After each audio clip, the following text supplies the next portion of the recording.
Good evening, dear friends. Actually, whenever you're watching this, it may not be an evening, but it is here. And welcome.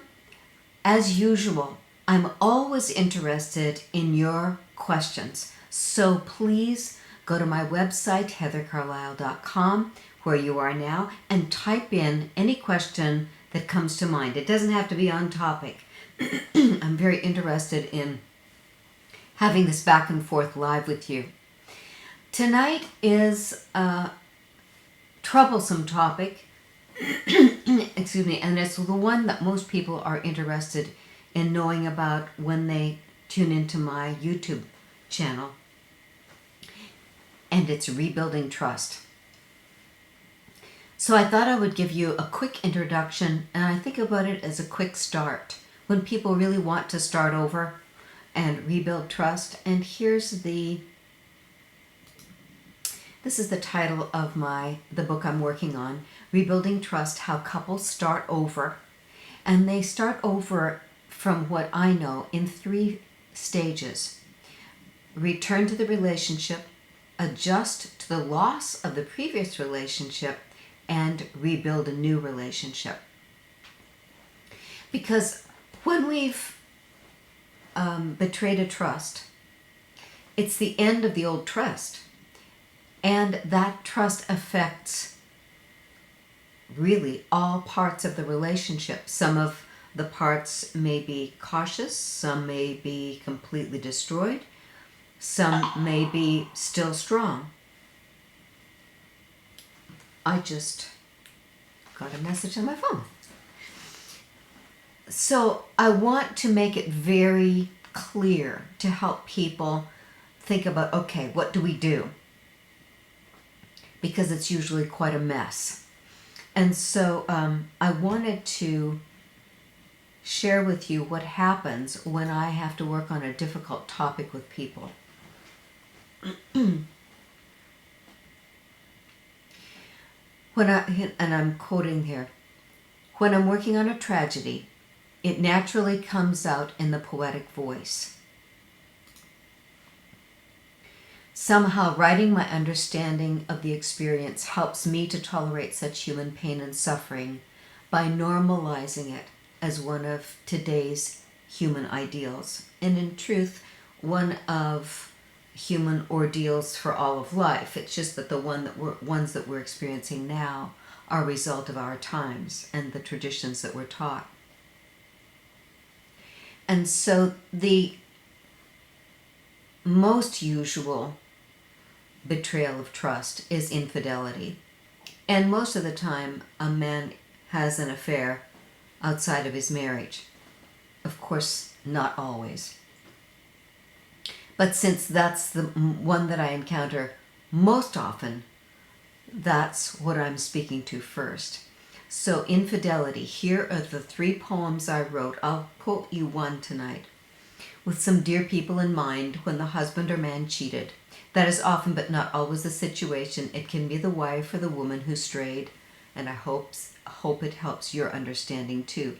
It's also a betrayal of trust when we spend money without asking, when we do something behind our loved one's back, or when we reveal a confidence. So there are many ways of betraying trust. When the betrayal is discovered, it is 2 endings. The end of the infidelity and the end of trust in the relationship. The hurt person is in shock and begins investigation with rage and grieving.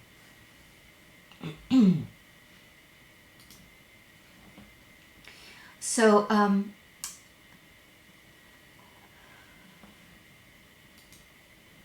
this is the one that I wrote for the beginnings of how people react to the loss of trust, to learning a betrayal.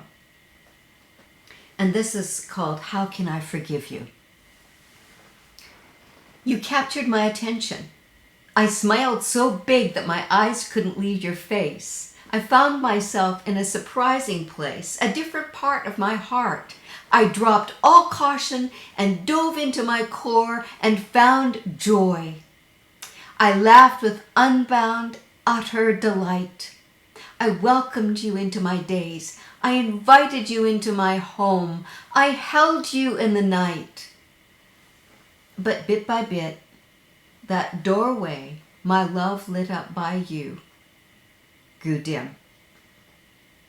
So many invisible dimmers. So one of us turned away, turned off, or turned toward. And one of us kept tired trudging to and through the logical loads. The passionate feelings of newness thinned out as we progressed on our paths and our shared path. The tragedy was that we were unprepared. We were blinded by our ties, times, and traditions. They were ashamed to tell us the truth. Or blindsided themselves, they couldn't see the truth. They didn't update the story. Mostly they continued the old ways.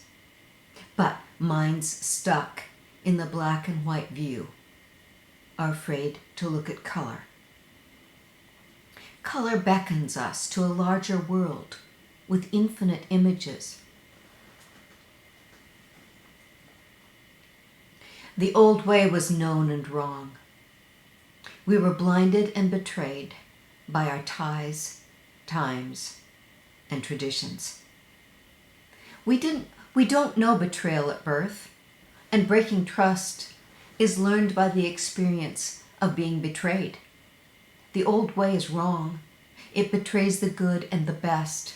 Family is caged by coercion and control. Family is formed by home and health. I can forgive you, your blindness and your wounds. I can forgive me, my blindness and my wounds. What's next? Can we renew? It's not tidy nor predictable. It's messy and troublesome, fraught by false starts and frustrations. There aren't any stepping stones. There are twists and turns. And the next step fans out to countless choices. Just randomly go. Ask everyone you know. Follow your family, your heart, your friend, your fun, your fear. But invisible to the old ones, we can't choose wrong. We can trust ourselves and trust our trajectory. They all go somewhere good. And then we can't help it. We'll see more at the next pivot point. One day we will tell a young one too. Trust yourself. Your life is meaningful no matter what. The wisdom comes with trial and error. We can start over together, learning as we go. Not fear, care. We try, watch, and talk. Making friends with a new self and a new beloved. Starting anew but not starting over. The sweetness stays. It's the truth under the pain. Now connecting the heart with the head. Seeing before speaking puts other first. Paying attention through love. Friendship unfolds through wisdom and art. So when troubles come again, nothing can pull us apart.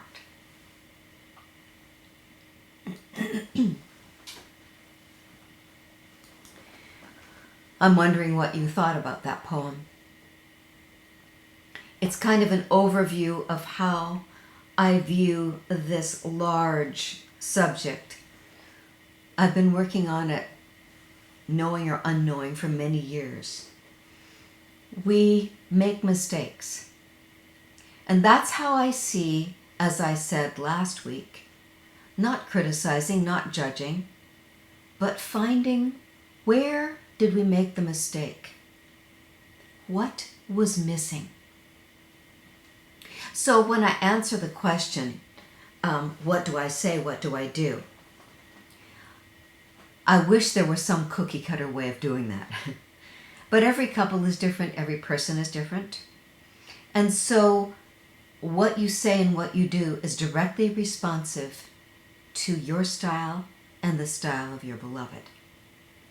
So some trust broken means that the person who has been betrayed doesn't even want to be in the same home with you.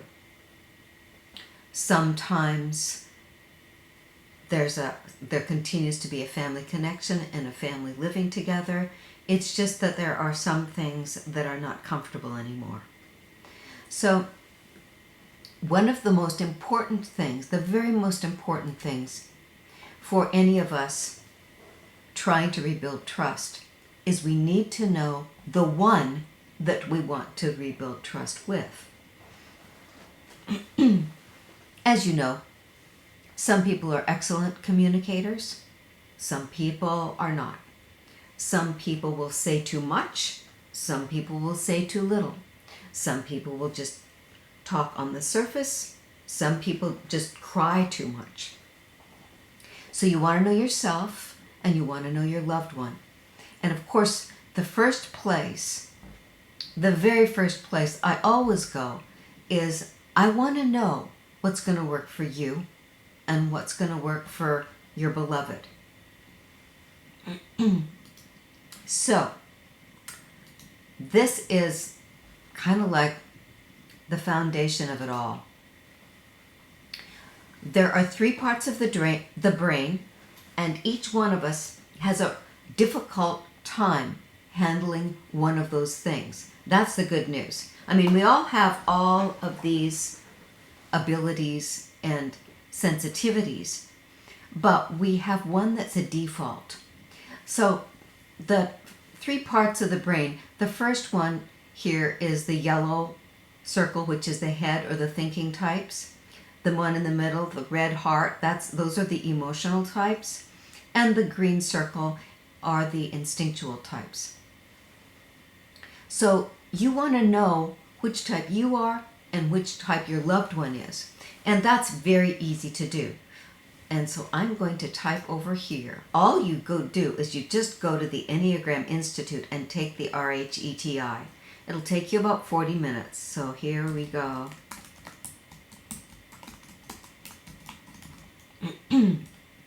There you go. It's on the chat. And I'm happy to hear from any of you as well. Everybody, I would want everybody to take that quiz and to find out what their type is. Now, I also know that sometimes your top scores, you'll have 2 or 3 of the same top score, and then it's going to take some figuring out. And certainly that's one of the things that I help people with.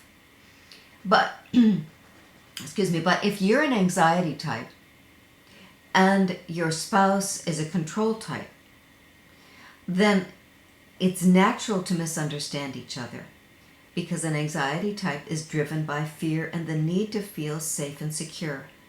A control type is driven by need for freedom, autonomy, and not trying to control them. So if you know those differences, immediately you know what's going to work in your relationship, especially with your beloved. And so the Ennea types 5, 6, and 7 are thinking types. And those are the people who naturally under stress have anxiousness or worry or fear. Then in the middle, the emotional or heart types, that's the 2, 3, and 4. And those are the ones who have low self-esteem or doubt themselves. So do you see the first type? They need safety and security and reassurance more than anything. They need predictability. The heart types, they need affection and reassurance in the sense that, no, you didn't do anything wrong, you're great, and you don't need to doubt yourself, trust yourself. So then the last one, the green circle, these are the instinctual or action types, and these are when they don't have the freedom they want, then they get frustrated and angry. And these are the Enneagram types 1, 8, and 9. So that's the beginning. When I say, what do I say and what do I do? What I say needs to be in a language that relates to your spouse. So that if you know your spouse wants control because they want freedom and they don't want to be pushed around or told what to do, then how you talk to them, definitely you're going to say, now, I don't mean to tell you what to do. I am not wanting to get control over you or our space. And then you ask for what you need. Rather than saying, well, we need to do this and you need to do that, you want to ask. Because oftentimes they're people of action and they're very willing to go to bat or to act on the account of their loved one. So in this, what do I say? When you have a spouse that needs control, you definitely want to say things that are not trying to tell them what to do, but you're offering. You're offering from yourself what you're willing to do or to engage in with your beloved. Then, of course, if your beloved is a heart type or an emotional type, they want empathy. They want caring. They want conversation. They want time together. They want to know that you care about them and are devoted to them. So they don't need control. They need you to be there and to show that they are number one. So that's one of the things that some people complain about. My spouse doesn't put me number one. And that may be inadvertent sometimes. And one of the most difficult things, of course, is when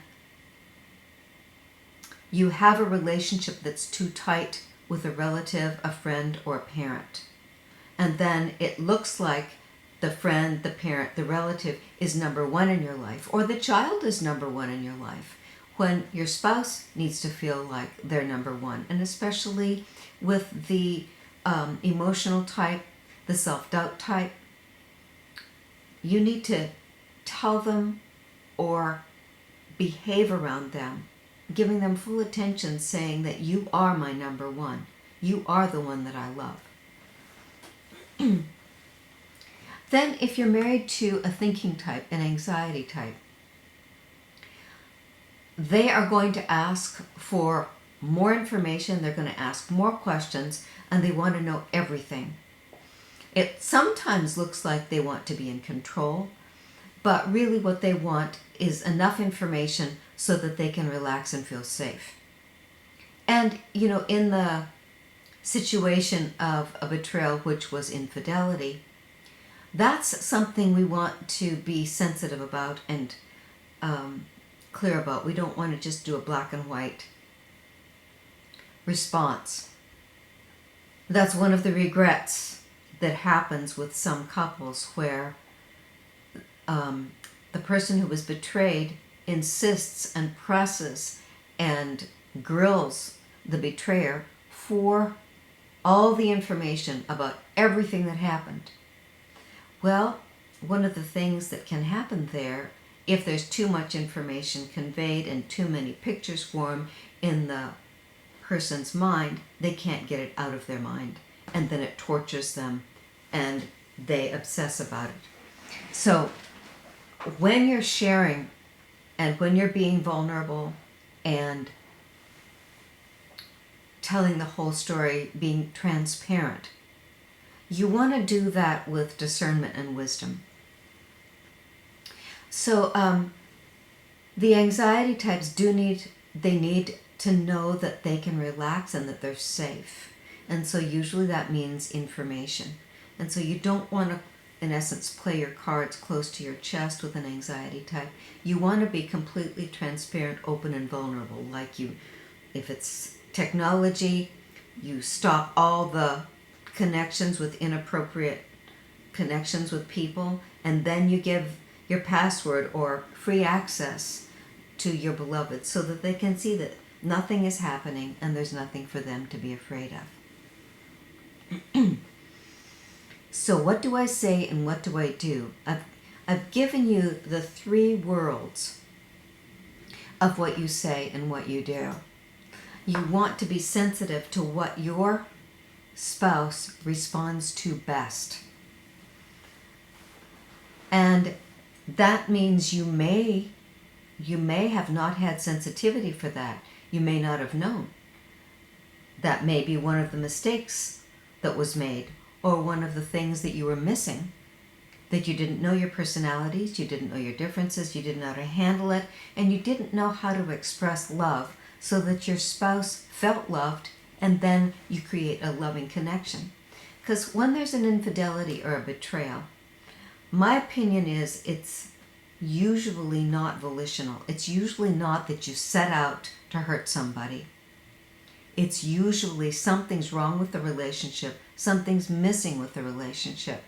And so it thins out and the bond is lost, and you end up finding what you need somewhere else. So then the 3 things that you want to do, let me show you this. When you're working on reconnecting after a betrayal, every day do something of the 3 things necessary, where you return to the relationship, you adjust to the loss and to the relationship that you have now, and then you rebuild something that you've never done before that's better than before, because naturally we're usually older and wiser. And if you guys are listening and watching and you have a question, please type it to me. I'm always interested in hearing from you. Okay, so what do I say and what do I do? You know that if I made a list, or if I found a list or edited a list of all the things you could say and do to contribute to a relationship, it would be like Wikipedia, right? So you need to choose which ones are right for you and your relationship. Sometimes you'll say, I don't know. Sometimes a person will ask, they'll ask their spouse, well, what do you need? What do you want me to do? And the spouse will say, I don't know. So isn't that interesting data? That you're willing and you're ready to do whatever it takes to rebuild a better relationship, and you don't know what to do, and your beloved doesn't know what to ask for. And even if they do ask for it, sometimes it's a general thing. So sometimes it's like, well, I need us to talk. Well, and what does that look like if you don't know how a dialogue happens? Because one of the things that's necessary in the beginning of an intimate relationship, and that's the part that I'm focusing on in terms of helping couples start over. It starts with friendship. And friends share everything. Friends communicate about everything. And they do it safely, which means if you share personal things, you stop doing that if the person you're sharing with talks behind your back or reveals what you've said to a friend or a parent or a child or whatever. So we need to be courteous and thoughtful. We need to function like I hesitate to say a lady and a gentleman, but that's kind of the current language that we have. So you need to figure it out together. And that can be really dreadful and really scary, or it can be interesting. or it can be fun. So, you know, the basic essence of humanity is curiosity. And so if you can pique the curiosity of the other person, or if you can awaken your own curiosity and say, what is it that I don't know? Of course, coming to talk to somebody like me in private practice, there are a whole lot of things that I can show you that you don't know. That's one of the enjoyments I have of being an older mentor to people. And so, as best I can in these broadcasts and in my writings, I share with you fully what we've figured out to today. So, doing every day these first three things. So return to the relationship. That means whatever it was that betrayed the trust needs to be stopped completely so that you can start over. Start over, because whatever it was that you had, if it's been betrayed, you can't get it back. That's the good news and the bad news. You don't want to get it back because it wasn't good enough to keep. But what are you going to do instead? You don't want to throw the baby out with the bathwater, so to speak. So you want to keep the good stuff. But start over. There needs to be apology so that it's effective. And one of my other videos talks specifically about the 4 steps of apology to make sure that you know what you're doing. Share and repair. This is the part of the friendship where you want to share information, share time, be together, and experience that recommitment. In essence, come home. Now, home is going to be different. And maybe you didn't consider it your home before. But now, if you want to rebuild trust and you want to start over, it needs to be home. So come home. The person you're coming home to may be pretty doubtful or maybe pretty prickly or angry, but if you want this person in this relationship, do everything you can relentlessly to come home and to make it home.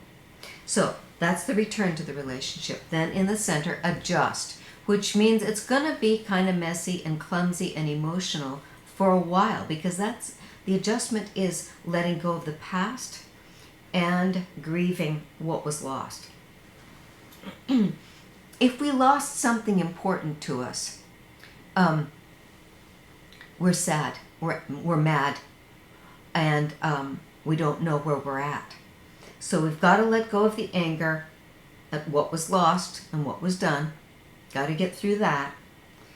Have to process the agony of how you invested in something that was taken away from you without your permission, or how something was taken away from you because you did something and you didn't mean to destroy it. Investigate the cause, and this is something that I love to help people with.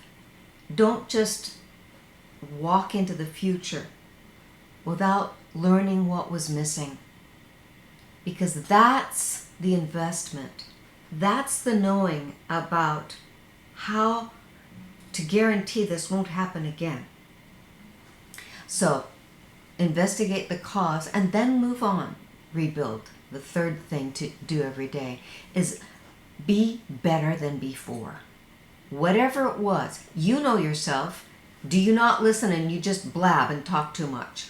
Or do you have a hard time putting 3 words together? You're going to have to be better than before, which means you're going to have to learn to listen, and you're going to have to learn to be upfront and open with your words. And that's just one of the things, right? Because you've got to communicate if you're going to rebuild. You've got to be friends, you've got to be on the same page, and you've got to talk, communicate. Sometimes, communication happens way better when you're going for a walk together or in the car driving somewhere together. That's not really probably the best because the driver can't pay full attention. going somewhere for a cup of coffee or a glass of wine, but getting in a different environment where you don't have all the distractions of your home around you.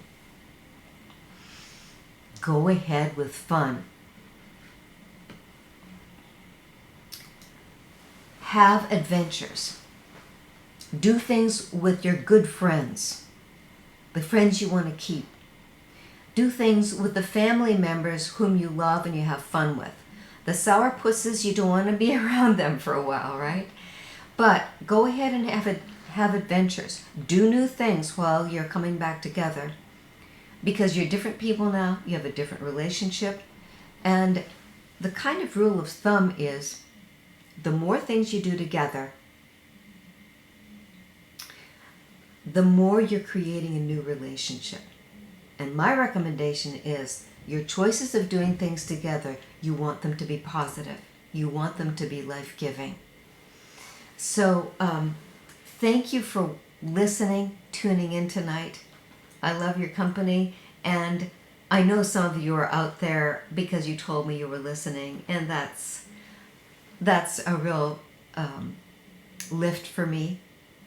So tune in next Monday, and remember, know yourself, treasure life, and love others.